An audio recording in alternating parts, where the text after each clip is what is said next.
TVK Vijay personal manager అంటే వ్యక్తిగత manager విజయ్కి ఊహించిన షాక్ ఇచ్చాడు. ఊహించిన షాక్ అంటే అతనికి ఎప్పటి నుంచో పర్సనల్ మేనేజర్గా ఉన్నాడు సెల్వకుమార్ అనే అతను. చివరికి సెల్వకుమార్ నిర్మాతగా కూడా మారాడు విజయ్ దగ్గర పనిచేస్తూనే. అంటే విజయ్ సహాయంతోనే మరి అయ్యి ఉంటాడు. అలాంటి సెల్వకుమార్ ఒక్కసారిగా విజయ్ని రాత్రికి రాత్రి వదిలేశాడు. వదిలేసి డిఎంకే పార్టీలో చేరిపోయాడు. ఆ విషయం కూడా విజయ్కి తెలియలేదు. నిన్న వాళ్ళు ఒక పార్టీ మీటింగ్ ఏర్పాటు చేసుకున్నారు. ఆ మీటింగ్ కి సెల్వకుమార్ ఉదయం వస్తాడు అనుకున్నారు. ఫోన్ చేస్తే స్విచ్ ఆఫ్ వచ్చింది. సరే ఇంకా రాలేదు, ఎందుకంటే విజయ్కి సంబంధించినటువంటి అన్ని విషయాలు ఆయనకు తెలుస్తాయి కాబట్టి, ప్రోగ్రామ్కి సంబంధించినటువంటివి అలాగే ఆయన వ్యక్తిగత విషయాలు అన్నీ తెలుస్తాయి కదా, కాబట్టి ఎప్పుడు కూడా పక్కనే ఉండాలి అతను. కానీ ఈసారి విజయ్కి పక్కన లేకపోవడం, స్విచ్ ఆఫ్ రావడం, ఏదో సరే పడుకొని ఉంటాడులే అనుకున్నారు. తెల్లవారి పార్టీ మీటింగ్ జరుగుతుంది అయినా రాలేదు. వాళ్ళు మీటింగ్ జరుగుతున్నప్పుడు ఇక్కడ ఇతను డిఎంకేలో చేరినట్లుగా ఒక వార్త వచ్చింది.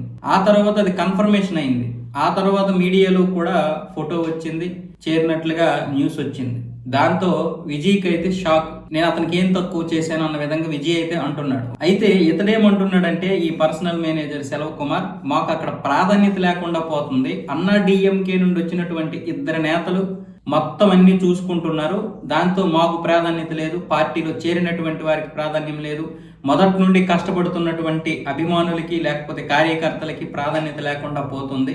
ఇప్పుడు వీళ్ళు వచ్చేసి మొత్తం అక్కడ అన్ని విషయాల్లో హల్చల్ చేస్తున్నారు, మమ్మల్ని పక్కన పడేశారని ఆరోపిస్తున్నాడు. కానీ ఇక్కడ మనకి తెలిసి స్పష్టంగా తెలుస్తుంది, డిఎంకే పార్టీ ఖచ్చితంగా అతడికి ఒక మైనస్ ఏదో ఉండుంటది. దాన్ని బేస్ చేసుకునైనా లాగేసి ఉంటారు, లేదనుకుంటే డబ్బు ఆశ అయినా చూపుంటారు, లేకపోతే ఎక్కడైనా ఒక ఆస్తి ప్రాపర్టీ అయినా చూపించుంటారు. ఎందుకంటే అధికారంలో ఉన్నటువంటి డిఎంకే పార్టీ గురించి అందరికీ తెలుసు. వాళ్ళు మొదటే రౌడీలు. కరుణానిధి రౌడీ, కరుణానిధి కంటే పెద్ద రౌడీ స్టాలిన్. ఎందుకంటే ఒక ముస్లిం జర్నలిస్ట్ ని నడి రోడ్డు మీద కిడ్నాప్ చేసి ఒక 10 రోజులు 20 రోజులు ఇంట్లో ఉంచుకొని ఆవిడ్ని మానభంగం చేసి బయటకు వదిలేరు. అలాంటి రౌడీలు.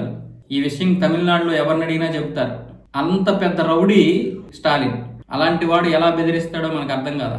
కాబట్టి అంటే ఇప్పుడు విజయ్ గురించి మనం మంచిగా చెప్పాల్సిన అవసరం లేదు, చెడుగా చెప్పాల్సిన అవసరం లేదు ఇక్కడ.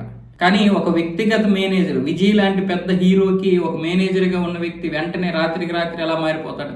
ఆ విషయం అటు విజయ్కి తెలుసు, ఇటు వీళ్ళకి తెలుసు. కాకపోతే అతడు అక్కడ జాయిన్ అవ్వకుండా ఉండే పరిస్థితులు కూడా ఉంటాయి. కానీ ఇతడు దేనికైనా సరే, ఒకటి ఏదైనా లోపం ఉండి మారొచ్చు, లేకపోతే డబ్బు కాసిపడైనా మారొచ్చు. కాకపోతే ఆరోపణలు మాత్రం ఎవరైనా ఇలాగే చేస్తారు, మాకు అక్కడ ప్రాధాన్యత దక్కలేదు అందుకే మారిపోన్నామని కూడా చెప్తారు. అది అందరూ చెప్పేటటువంటి కామన్ పాయింట్.